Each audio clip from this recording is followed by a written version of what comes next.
Juízes, capítulo 19. O levita e sua concubina.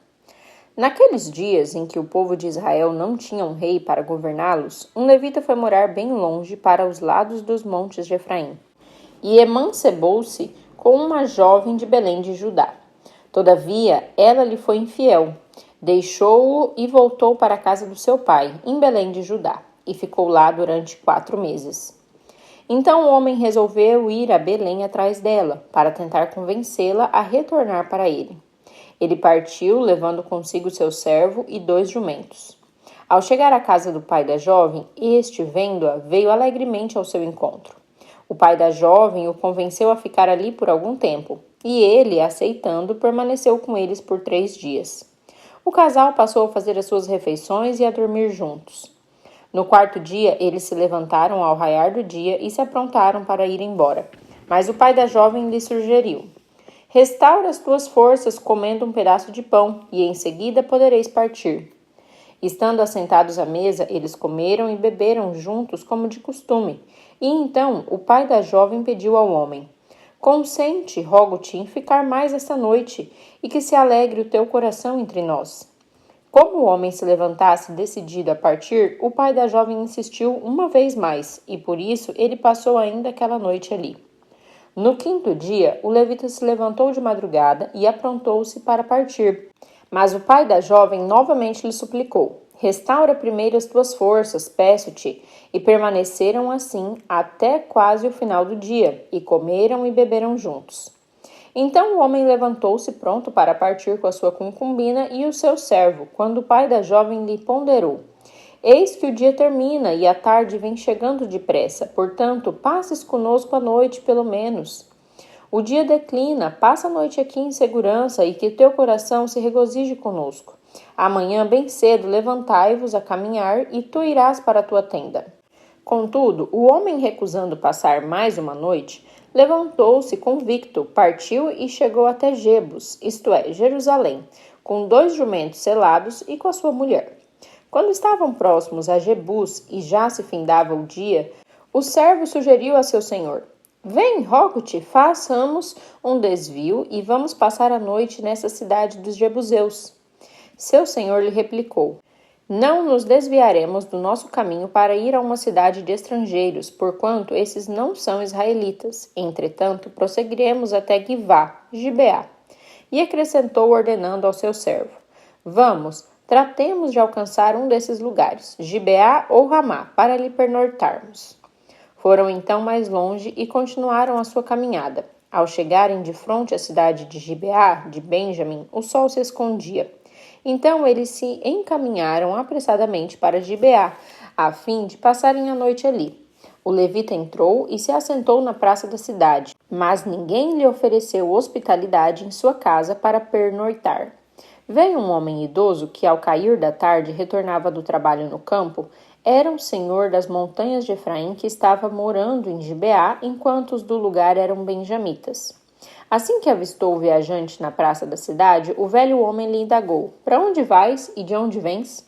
E o levita lhe respondeu: fazemos o caminho de Belém de Judá para bem longe, rumo à região montanhosa de Efraim, onde moro. Fui a Belém e agora estou regressando para a casa do Senhor. Contudo, nessa cidade ninguém me ofereceu hospedagem em sua casa. Entretanto, temos palha e forragem para os nossos animais. E eu tenho também pão e vinho para mim, para a tua serva e para o jovem que acompanha o teu servo. Não precisamos de nada. Então, aquele senhor lhe disse: sê bem-vindo na minha casa. Deixa-me ajudar-te no que necessitares, mas não passes a noite ao relento. Em seguida, ele os levou para a sua casa e alimentou os jumentos. Depois de lavarem os pés, reuniram-se para beber e comer. Quando estavam entretidos conversando, alguns vadios e depravados da cidade cercaram a casa e, desferindo violentos golpes contra a porta, gritavam para o homem idoso, dono da casa: faze sair o homem que está contigo, queremos ter relações sexuais com ele. O proprietário da casa saiu e lhes aconselhou: não, irmãos meus, rogo-vos, não sejais tão perversos. Contudo, considerai que este homem é meu hóspede, não pratiqueis tal infâmia e crime. Aqui está minha filha, que é virgem, e a mulher do meu hóspede. Eu as entregarei a vós. Subjugai-as, pois, e fazei com elas como bem vos parecer, mas não façais uma loucura dessas a esse homem. No entanto, aquelas pessoas não quiseram ouvi-lo. Então o levita pegou sua concubina e a entregou. Eles a violentaram e abusaram dela a noite toda. De madrugada a abandonaram. Ao amanhecer do dia, a mulher voltou para a casa onde o seu senhor estava hospedado, caiu junto à porta e ali ficou até o dia clarear por completo. Quando o seu senhor se levantou de manhã, abriu a porta da casa e saiu para prosseguir viagem, lá estava sua concubina, caída na soleira da porta. Ele lhe disse: levanta-te, vamos embora daqui. Mas não houve resposta. Então o homem a colocou sobre o seu jumento e partiram para casa. Assim que chegou em casa, apanhou uma faca e cortou o corpo da sua concubina em 12 partes, e as enviou a todas as tribos e regiões de Israel. E todos os que viam aquilo exclamavam horrorizados. Até hoje nunca se fez nem se viu tal atitude desde o dia em que os israelitas foram libertos e saíram do Egito. Refleti, pois, sobre tudo isto e respondei o que haveremos de fazer agora. Juízes, capítulo 12. A vingança de Israel. Então todo o povo de Israel, de Dan a Berseba e de Gileade, saíram como uma só pessoa e se reuniram em assembleia perante Yahvé, em Mispa. Os líderes de todo o povo e de todas as tribos israelitas se apresentaram na congregação do povo de Deus. Eram 400.000 homens de infantaria armados de espada. E o povo de Benjamim foi informado que todos os outros israelitas haviam subido até Mispa e que eles queriam explicações sobre como aquele crime hediondo havia sido cometido. Então o levita, marido da mulher assassinada, tomou a palavra e relatou: eu chegara com a minha concubina Gibeá, no território da tribo de Benjamim, para passar a noite. Os homens de Gibeá se amotinaram contra mim e durante a noite cercaram a casa onde eu estava hospedado. Eles queriam tirar minha vida, mas em vez disso agrediram e estruparam minha mulher, e ela morreu. Então tomei o corpo da minha concubina, cortei-o em pedaços e mandei uma parte para cada uma das 12 tribos de Israel, porquanto aqueles indivíduos cometeram tal ato ignominioso e infame no meio do povo de Israel. Todos vós estáis aqui, filhos de Israel. Consultai-vos uns aos outros e aqui mesmo tomai uma decisão sobre o que devemos fazer agora. Todo o povo se levantou como se fosse um só homem e declarou: nenhum de nós retornará à sua tenda, nenhum de nós voltará à sua habitação. Isto, pois, é o que faremos agora contra Gibeá. Separemos por sorteio de todas as tribos de Israel, de cada 100 homens 10, de cada 1.000 homens 100, de cada 10.000 homens 1.000, com a missão de arrecadarem provisões para o exército poder chegar a Gibeá de Benjamim e retribuir àquela gente o que merece por ter praticado esse crime horrível em Israel. Assim se reuniram contra aquela cidade todos os homens de Israel, unidos como um só homem. Obstinação dos benjamitas. As tribos israelitas mandaram que mensageiros fossem por toda a tribo de Benjamim e comunicassem: que crime terrível é esse que se cometeu entre vós? Agora, pois, entregai-nos os responsáveis, esses indivíduos imorais e criminosos, para que nós os executemos e extirpemos esse mal do meio de Israel. Contudo, os benjamitas não quiseram dar ouvidos aos seus irmãos israelitas. Os benjamitas, deixando as suas cidades, se concentraram em Gibeá e prepararam-se para combater contra os demais filhos de Israel. Contaram-se naquele dia os benjamitas vindos das diversas cidades. Eram 26.000 homens hábeis no manejo da espada, sem contar os próprios habitantes de Gibeá. Em todo esse exército havia 700 homens de Escol, canhotos. Todos eram muito hábeis e qualquer um desses soldados era capaz de atirar com a funda uma pedra pesada e acertar um fio de cabelo sem pecar, isto é, sem errar. Os demais israelitas que uniram-se para combater a tribo de Benjamim somavam 400.000 soldados experientes no brandir a espada, todos homens de guerra. Irmãos em guerra em Israel. Então os israelitas subiram a Betel, a casa do Senhor, e consultaram a Deus: quem de nós deverá subir primeiro para o combate contra os benjamitas? Perguntaram os demais filhos de Israel. E Yahvé respondeu: a tribo de Judá subirá em primeiro. Ao raiar do dia, os filhos de Israel saíram e acamparam de fronte de Gibeá. Os soldados de Israel saíram para lutar contra seus irmãos benjamitas e tomaram posição de combate contra eles em Gibeá. Os benjamitas saíram de Gibeá e naquele dia mataram 22.000 irmãos israelitas no campo de batalha. Mas os homens de Israel procuraram encorajar uns aos outros e uma vez mais tomaram as mesmas posições de ataque do primeiro dia. Os israelitas, menos a tribo de Benjamim, subiram, choraram e lamentaram diante da presença de Yahvé, indagando: devemos ainda voltar a atacar os nossos irmãos benjamitas? E o Senhor respondeu: sim, deveis outra vez marchar contra eles. Diante desta orientação, os israelitas avançaram contra os benjamitas também no segundo dia. Desta vez, quando os benjamitas saíram de Gibeá para enfrentá-los, mataram mais 18.000 israelitas, todos eles armados de espada. Então todos os israelitas, menos a tribo de Benjamim, subiram a Betel e ali prostraram-se e lamentaram perante o Senhor. Naquele dia jejuaram até a tarde e ofereceram holocaustos e sacrifícios de paz e comunhão a Yahvé. Então ergueram uma consulta a Yahvé. Naqueles dias a arca da aliança de Deus estava entre eles em Betel. E Finéias, filho de Eleazar e neto de Arão, era o responsável por ministrar ao povo e cuidar da arca.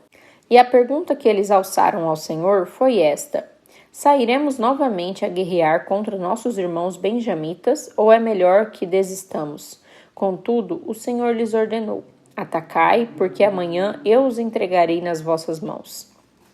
A derrota da tribo de Benjamim. Então os israelitas reorganizaram as tropas e armaram uma emboscada ao redor de Gibeá.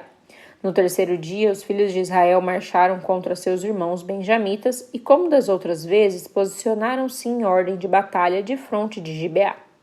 Os benjamitas saíram confiantes para enfrentá-los, mas foram atraídos para longe da cidade. Começaram, como nas outras batalhas, a ferir alguns da coalizão israelita, e cerca de 30 homens foram mortos em campo aberto e nas estradas. Uma que leva a Betel e outra que vai para Gibeá. Enquanto os benjamitas exclamavam: eis que vencemos como antes, os demais israelitas combinavam: vamos fugir para atraí-los para longe da cidade, para as estradas. Então todos os homens de Israel abandonaram suas posições e se organizaram em Baal-Tamar, e a emboscada da coalizão israelita atacou de sua posição a oeste de Gibeá. 10.000 homens de elite, escolhidos de toda a coalizão de Israel, vieram violentamente contra Gibeá. Recrudesceu o combate, mas os outros não sabiam a desgraça que os aguardava. Yahvé derrotou Benjamim na presença de todo Israel, e naquele dia a coalizão israelita matou 25.100 benjamitas, todos hábeis soldados armados de espada. Então os benjamitas concluíram que estavam mesmo derrotados. Os israelitas bateram em retirada diante de Benjamim, enquanto tinha plena confiança na emboscada que haviam preparado perto de Gibeá. Os homens destacados para a emboscada avançaram depressa na direção de Gibeá, espalharam-se e mataram todas as pessoas da cidade. O exército israelita e os homens que estavam escondidos tinham combinado um sinal. Quando avistassem uma grande nuvem de fumaça subindo da cidade, os israelitas que estavam fora no campo de batalha deviam dar meia volta e atacar. Até aquele momento, os benjamitas já haviam matado cerca de 30 homens da coalizão israelita e começavam a comemorar: certamente nós os venceremos. Imaginaram eles exatamente como nas batalhas anteriores. Mas o sinal, a coluna de fumaça, começou a se elevar-se da cidade, e Benjamim, ao voltar-se, julgou que a cidade inteira estava se esvaindo em chamas para o céu. A coalizão israelita, então, deu meia volta e os benjamitas se assombraram ao compreender que a hora da sua desgraça havia chegado. Então partiram em fuga desesperada da presença dos demais filhos de Israel na direção do deserto.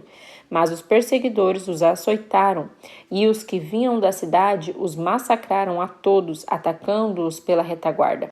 Eles cercaram os soldados de Benjamim, perseguiram-nos sem tréguas e os aniquilaram até perto de Gibeá, no lado leste, do nascente do sol. 18.000 dos melhores soldados benjamitas tombaram mortos. Os sobreviventes viraram-lhe as costas e fugiram rumo ao deserto, para o rochedo de Rimom. 5.000 homens foram mortos nas estradas. A coalizão israelita perseguiu o restante do exército benjamita e assim matou mais 2.000 soldados. Ao todo, 25.000 benjamitas foram mortos naquele dia, todos eles soldados hábeis e valentes.